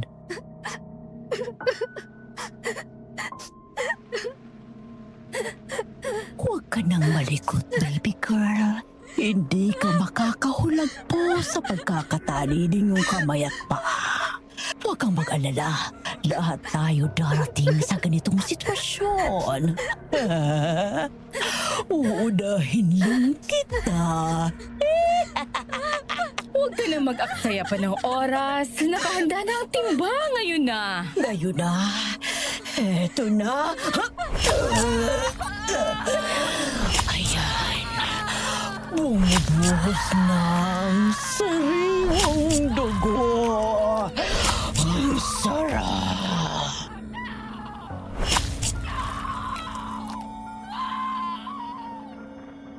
Pagkatapos na makuha ni Marga ang pusod ng bata at ang bag na naglalaman ng amniotic fluid na bumabalot sa fetus, abala naman ang kasamang lalaki ng kaibigang aswang ni Marga sa pagtadtad ng katawan ng biktimang buntis at ang pinutol na ulo at mga paa nito ay itinapon sa ilog. Nakitang lahat ito ni Manang, ngunit agad na binigyan ni Marga ng 20,000 ang katulong upang wag na itong matakot at magdaldal kung ano ang kanyang nakita.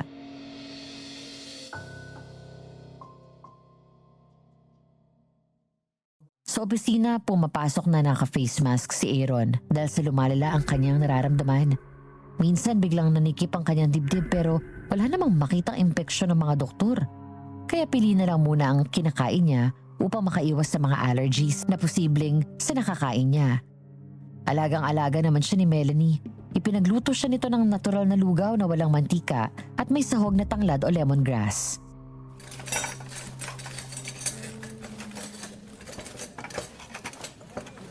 Sir, ipinagluto kita ng lugaw. Sabi kasi ng doktor, huwag muna kayong kakain ng may mantika at sobrang tamis at sobrang alat para makita agad sa laboratory ang resulta. Sige, susundin kita. Nagtitiwala ako sa kakayahan mo. Susubuan na kita. Ikaw na munang bahala dito. Baka next week, lilipad na ako papuntang US. Sir, hindi ko po maipapangako. Baka pag alis mo, lalo lang akong pag-initan ni Marga. Ang konsensya mo ang magpapalaya sa'yo. Kahit ano pang sabihin niya tungkol sa'yo sa atin, huwag mo lang papansinin at huwag ka magpapadala sa mga pang-uuto niya.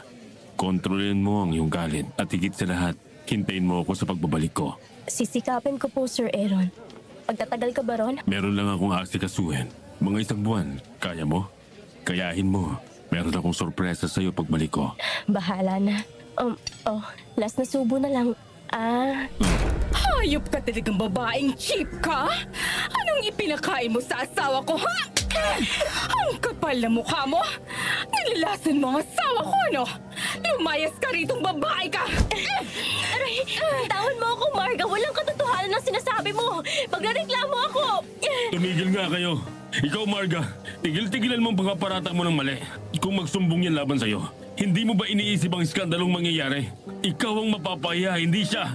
Iligay mo sa tamang lugar ang buhay mo. Kinampihan mo pa talaga siya? Imbes na ako ang kakampihan mo, hindi mo magawa siyang palayasin? Wala akong nakikitang dahilan para palayasin ng isang taong pinagkakatiwalaan ko sa kumpanyang to. Ako ang magdidesisyon sa kumpanyang to at wala nang iba. Sa susunod na linggo, pupunta ako ng Amerika.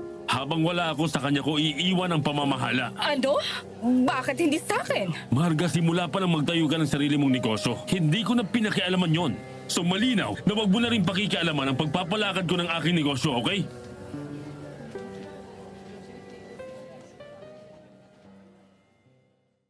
Wala nagawa si Marga kundi sundin ang gusto ni Aaron. Sa kabilang dako, mas gusto ni Marga na wala ang kanyang asawa dahil magagawa niya ang lahat ng gusto niyang gawin, maging mabuti man o masama. Habang wala si Aaron ay sa mansyon pinatira ni Marga si Melanie. Gusto ni Marga na makatiyak na hindi sila nakikita ni Aaron at kung talagang nasa Amerika nga ito. Doon ay marami siya nadiskubre. Nalaman niya rin na ang mga kaibigan pala ni Marga ay karamihan ay mga aswang. Pati pala si Manang ay nakukumbinsin na rin ni Marga na maging kapanalig nila. Sa mansyon, talagang pang-aapi ang pinaranas ni Marga sa kanya.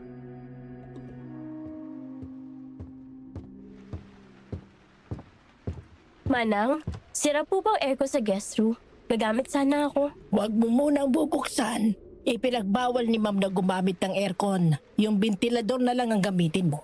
Yun po bang ventilador na malaki? Ang ingay nun. Para kung may kasamang helicopter sa loob ng kwarto. Wala tayong magagawa. Lumabas ka na dyan. Maghawan-hawan ka ng damo dun sa lawn. Manang, sabihin mo kay Melanie Landi. Linisan niya ang sasakyan ko. Opo, madam. Melanie, linisan mo daw yung sasakyan ni madam. Daroon yung gripo na may hose sa bandang kaliwang tagiliran ng mansyon. May scuba doon at car shampoo. Bahala ka na. Opo. At saka ito pa, kung ano ba nang makita mo sa loob ng sasakyan, ibabalik mo lang ng maayos. At huwag ka nang magtatanong kung ano yon at kung para saan, ha? Huwag kang magkakamali para huwag kang mapagalitan ni madam. Opo. Kawawa naman si Melanie. Ang totoo, kasali siya sa papatayin ni Marka.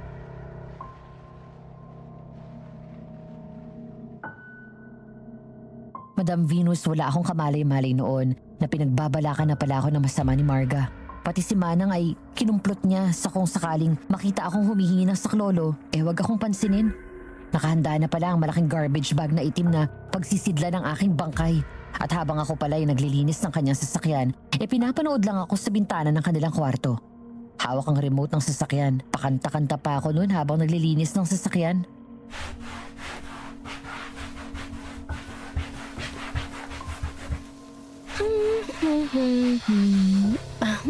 Ayan, nalagyan ko na ng wax ang katawan ng sasakyan.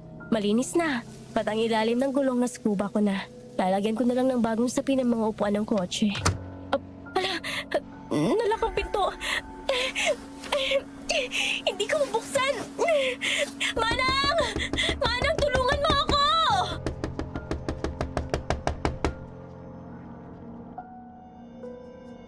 Nakangising pinanood lang ni Marga si Melanie habang nagpapanik ito sa loob ng kanyang nakalak na sasakyan.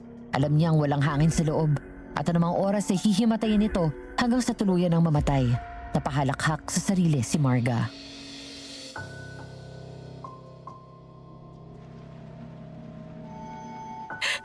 Plano nilang patayin ako, ha? Makakatulong itong basang-basahan. Itatakip ko ito sa bibig at ilong ko. Kahit paano, makakalanghap ako ng oxygen. Dahan-dahan akong agapang sa pinaka-backseat itong sakyan. Ayan, nakababa na ako dito sa likod. Bubuksan ko itong maliit na lock ng pintuan. Salamat. Nakalanghap ako ng hangin.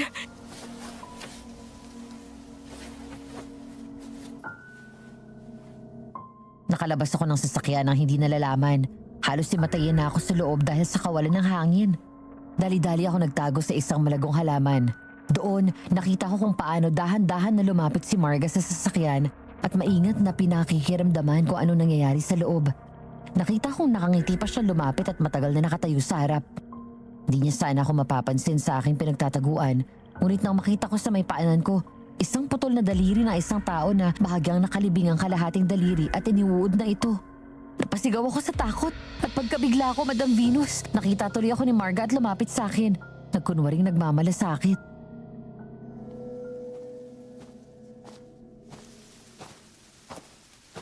Melanie, anong ginagawa mo dyan?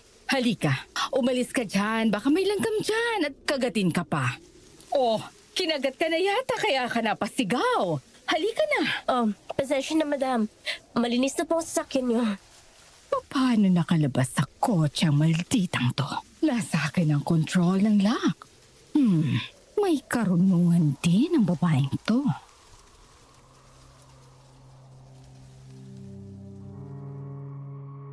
Pagkatapos ng nangyaring yun, Madam Venus, nahalata akong biglang bumait sa akin si Marga.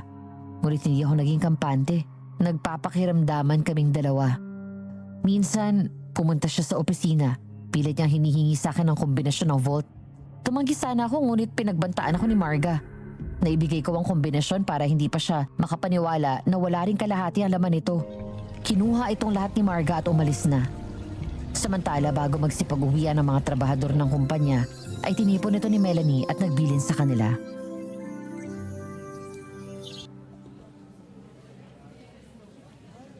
Guys, kaya ako nagpatawag ng emergency meeting ngayon dahil siguro nahahalata nyo na rin may tensyon na namumuo sa pagitan ni Sir Aaron at sa kanyang asawa. Natural, damay tayong lahat dito. Katulad kanina, pilit na pinabuksan sa akin ni Marga ang vault. Dinala niya ang lahat ng perang nasa loob. Paano kung doon pa nakatago ang ipasasahod ko sa inyo? Di ang mangyayari nga tayong lahat. Kahit ako, hindi ko alam kung anong susunod na mangyayari sa akin. Kaya gusto ko sana makiusap sa inyo na magtulungan tayo habang nagpapagaling pa si Sir Aaron. Sana pagbalik niya rito, naririto pa rin kayo. Heto, ibibigay ko na ng advance ng 1 buwan ng mga sweldo nyo. Maliban pa ito sa sahurin nyo ngayong kinsenas. Okay. Thanks, Mom! Maraming salamat po. Pero sana, ang pakiusap ko, huwag kayong umabsent. Pagtulungan tayo. Suklian natin ang mabuti ang pagtitiwala sa atin ni Sir Aaron. At sana gumaling na siya. Okay ba sa inyong pakiusap ko? Okay po, Ma'am. Okay yun, okay. Maraming salamat. Bago kayo umuwi ngayon, ibibigay ko na ang cheque nyo.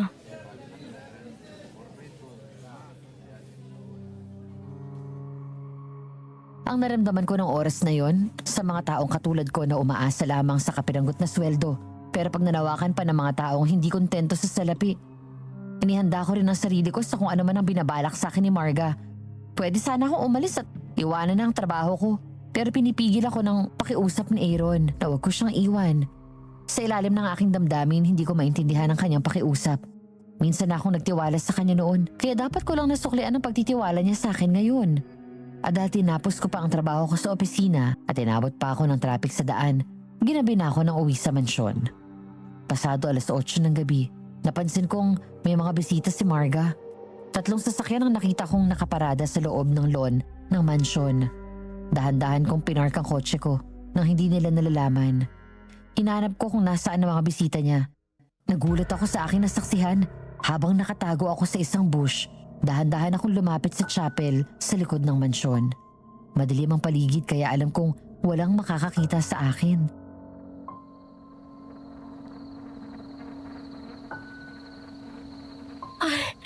Diyos ko, isang buntis ang nakahiga sa malaking mesa sa harap ng altar. Naliligo sa sarili niyang dugo. Napapaligiran siya ng 4 na babaeng nakaitim na damit na may hood. Ay, iniinom nila ang dugo ng bangkay.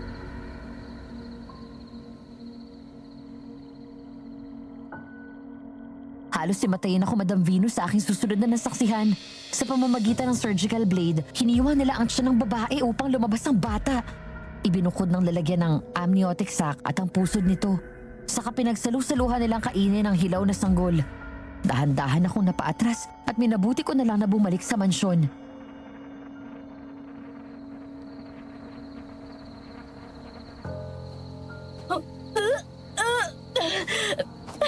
Sinong... Pumasok ka na sa loob bago ka pa nila makita. Manang, bakit ganito sila? Oh, bakit umiiyak ang bata? Natatakot ka ba? Gusto mo ihag kita? Huwag kang lumapit. Pakiusap, Marga. Talagang hindi ako lalapit sa'yo. No way! Makita ko pa lang ang kulay mo. Nandidiri na akong lumapit sa'yo. Pweh! Anong kailangan niyo sa akin? Ang kooperasyon mo. Gusto kong iwanan mo na ang negosyo ng asawa ko. Babayaran kita. 2 milyon o 3 milyon. Sapat na siguro yon para umuwi ka na at ibigay mo na lang sa akin ang pamamahala sa negosyo. Tutal, hindi natin alam kung makakauwi pa ng buhay ang asawa ko. At kung mamamatay siya sa Amerika, ipapakremate ko na lang ang kanyang bangkay. Magiging kawawa ka. Baka kung wala pang 1 milyon ang makuha mo. Pero kung papayag ka sa gusto ko, bukas na bukas lang, ibibigay ko sa iyo ang pera at pwede ka na umalis. Bibigyan kita ng sapat na oras para mag-isip. Nakapag-desisyon na ako, madam. That's my girl. Like na kita ngayon. So, payag ka na? Hindi. Ayoko magdesisyon ng sarili ko lang. May amo ako. Hindi ikaw ang amo ko sa opisina. Punyeta! Sa akala mo ba? Makakauwi pa ng buhay ang asawa ko? Malala ng sakit ng asawa ko. Huwag ka na umasa na makakabalik pa siya ng Pilipinas. Ang lahat ng maiiwan niya, sa akin mapupunta. At walang ibang makikinabang. Kung sa akala mo, makakauwi pa siya para patuloy mo siyang gututan. Pweh, in your dreams. Kahit ano pang sabihin nyo, Hindi ko iiwan ang kumpanya. Ikinalulungkot ko.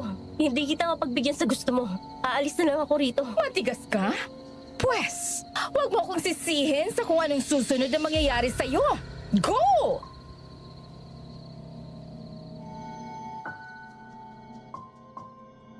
Akala ko pinalalayas na ako ni Marga. Pero kinabukasan, nagulat ako. Nakaempake na sana ako at sasakay na ng aking sasakyan. Nakahanda akong bumalik na lamang sa aking apartment. Biglang inutusan ng dalawa niyang alalay na lalaki na pababain ng kotse at igapos ang dalawa kong kamay. Pakaladkad ako na hinatid sa chapel.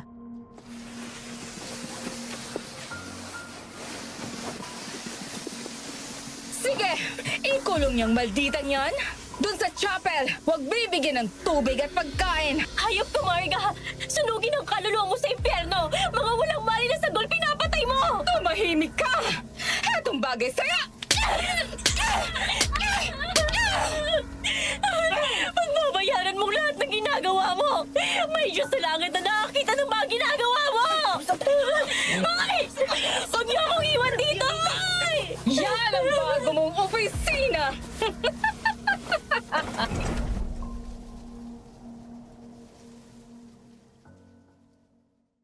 Ilang araw din akong nakakulong sa loob ng chapel. Mainit sa umaga, malamig sa gabi. Di ako makatulog sa gabi. Palihim lang akong binigyan ng pagkain ni Manang kapag nakaalis na si Marga at tubig na aking maiinom. Nagpunta na opisina si Marga at sinabi sa mga trabahador na may sakit si Melanie. Kaya siya muna ang tatayong manager nila. Pinagagalitan niya mga ito kapag nakikita niyang may nagpapahinga.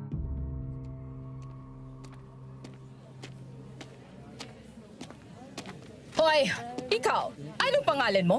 Ang dumi-dumi mo na. Maligo ka nga muna. Ang sama na ng amoy mo. Ayoko makita ka.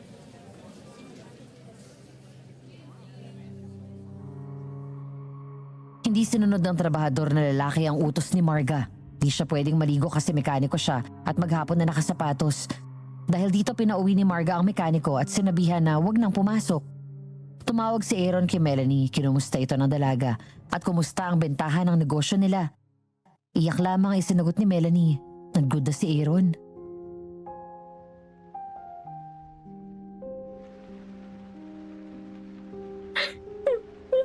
Hello, Melanie. Sagutin mo ako. Ano bang nangyayari dyan? Bakit pa naiiyak na lang ang naririnig ko sa'yo? Hey! Hindi ko alam kung paano ko sasabihin sa inyo lahat. Sana gumaling ka na. Sana makabalik ka na ng Pilipinas. Okay, sige. Pangako ko naman sa'yo. Isang buwan lang ako mawawala. Hindi ko sasabihin kung kailan. Basta darating na lang ako dyan. Huwag mong sasabihin kahit kanino. Kahit sa asawa ko. Opo, ingat ka dyan. Panginoon ko, alam ko hindi ako karapat-dapat na magsambitla ng inyong pangalan. Humihingi po ako ng tawad. Sana gumaling na si Aaron sa kanyang sakit. Sana po matapos na ang problemang ito. Sana.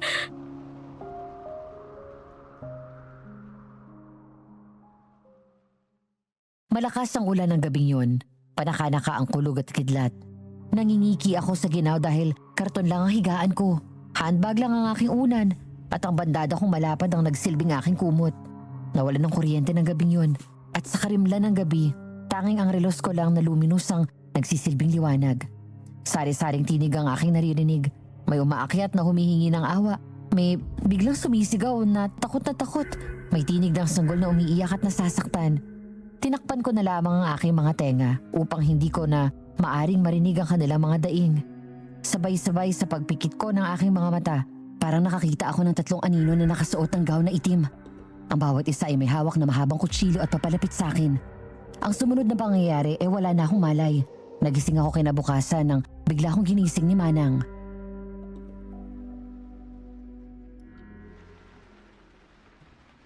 Melanie, gumising ka. Linisan mong sarili mo. Magpalit ka ng damit. Naihi ka na yata kagabi. Hanggang kailan pa po ako rito, Manang? Gusto ko nang umuwi. Hindi ko na kaya. Kumusta na kaya ang mga trabahador sa opisina? Pero, nasan ka na? Hindi ko na kaya. Huwag kang magpaawa sa akin. Wala akong maibibigay na tulong sa'yo. Ako ba sunod-sunuran lang sa kanila? Hindi ako pwedeng magreklamo. Buhay kong uutangin nila. Sige na, di na ako magtatagal. Eto ang tubig na maiinom. Diyan ka na. Panginoon, ayoko pang mamatay. Ayoko pang maiwan ng aking mag-ama. Tulungan mo po ako.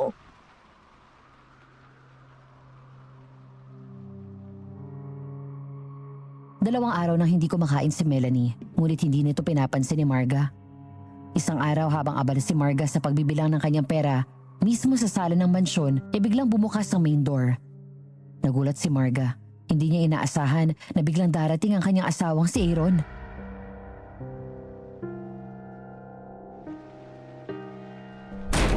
Aaron? Asawa ko? Kailan ka pa dumating? Sana nasundo kita sa airport. Bakit? Magaling ka na? Bitiwan mo ako. Lumayo ka sa akin. Hindi ko kailangan ng asawang ipokrita. Umalis ka! Huwag mo akong itulak. Punyeta, dumating ka pa? Sana natuluyan ka na. Sana hindi ka na gumaling. Kung babalik ka lang naman dito na ganyan na ang pag-uugali Bakit? mo. Kung hindi na ako bumalik, patitirahin mo na dito ang lalaki mo? Pues ngayon pa lang sinasabi ko na sa'yo. Kung gusto mong sumama sa lalaki mo, umalis ka na. Hindi ka dapat manatili ang isang katulad mong mamamatay tao. Huwag mo akong pagbintangan sa hindi ko ginawa. Wala akong pinapatay. Bakit ka ba nagkakaganyan? Sino may sabi sa'yo? Hindi ko kailangan ng sinumang tao na magsusumbong sa akin. May sarili akong desisyon. Alam ko, isa lang naman ang kakampi mo sa buhay mo. Ang malandi mong sekretarya. Ewan ko ba kung anong pinakain sa'yo ng babaeng yon? Hindi lang nilalaso ng utak mo pati ang katawan mo. Tingnan mo. Ididimanda ko ang babaeng yan. Sinisira niya ang pagsasama nating dalawa. Pati ang negosyo mo, pinagnanakawan Shut niya. up! Ang hilig mo talaga magtahi-tahi ng kwento. Hindi ako naniniwala sa mga sinasabi mo. Nasaan si Melanie? Hindi ko alam. Di ba? May tinutuluyan siyang apartment natin. Tingnan mo, pumunta ka na doon. Bilisan mo baka umalis at tinakasan ka Huwag na. mong bilugin ang ulo ko. Hahanapin ko si Melanie. Kunan ko siya sa chapel. Papatayin ko si Melanie. Sir Aaron, daron po sa chapel si Melanie nakakulong. 2 araw nang hindi kumakain.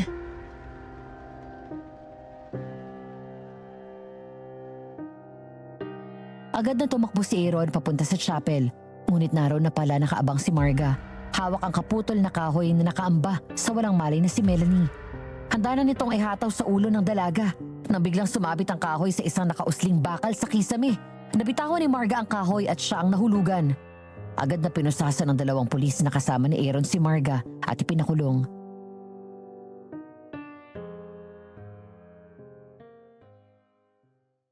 Isinugod naman ni Aaron si Melanie sa ospital dahil na rin sa kalupitan ni Marga.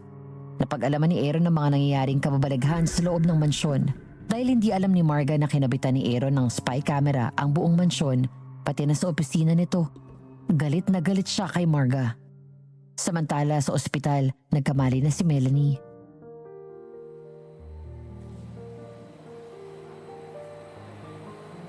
Aaron, magaling ka na. Ay, salamat sa Diyos. Tininig niyo ang panalangin ko. Oo. Salamat sa panalangin mo. Naalis na ang lason sa katawan ko. Si Marga pa lang may kagagawa ng lahat. Nai-record ko ang lahat ng mga nangyayari dito sa mansyon habang wala ako sa pamamagitan ng ikinabit kong spy camera. Nalulungkot ako sa mga nangyari. Pati ikaw nadamay. Nagpapagawa na ako ng papeles para sa pagpapawalang bisa ng kasal namin ni Marga. Hindi siya karapat-dapat na gumamit ng apelyido ko. Sana nakilala kita nung una kaysa sa kanya. Sana ako na lang ang ama ni Sunny Boy. Wala ka ba talagang naaalala dun sa dalagitan nung na pinagpaaral mo?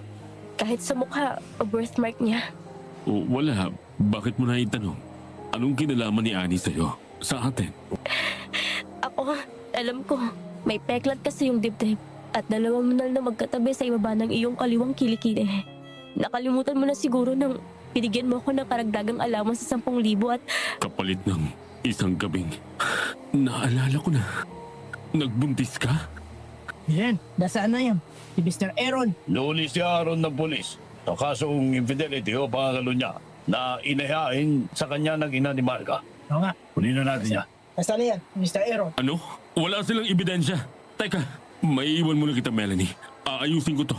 Aaron,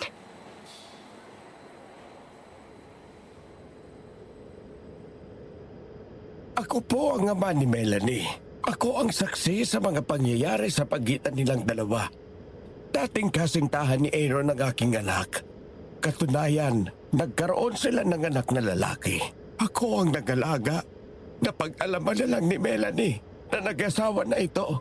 Ngayon, nagawa pang pagtangka ng buhay ng anak ko.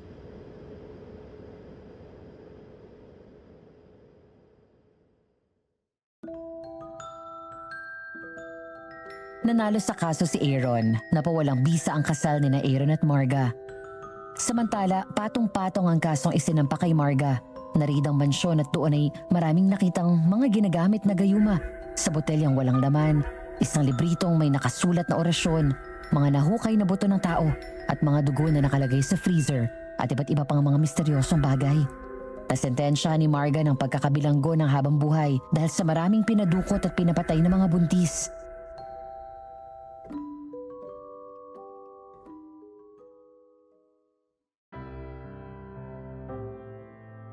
Sa ngayon, Madam Venus, mag-asawa na kami ni Aaron. Patuloy pa rin ang negosyo naming buy and sell ng mga heavy equipment at realty builders dito sa Pilipinas. Sinasabing ang pagtitiwala sa tao ay may dalawang resulta. Pwedeng pagkatiwalaan o hindi. Pero ang higit na dapat nating pagkatiwalaan, walang iba kundi ang Diyos. Salamat po sa pagbigay daan ninyo sa aking kwento. More power po sa iyong channel.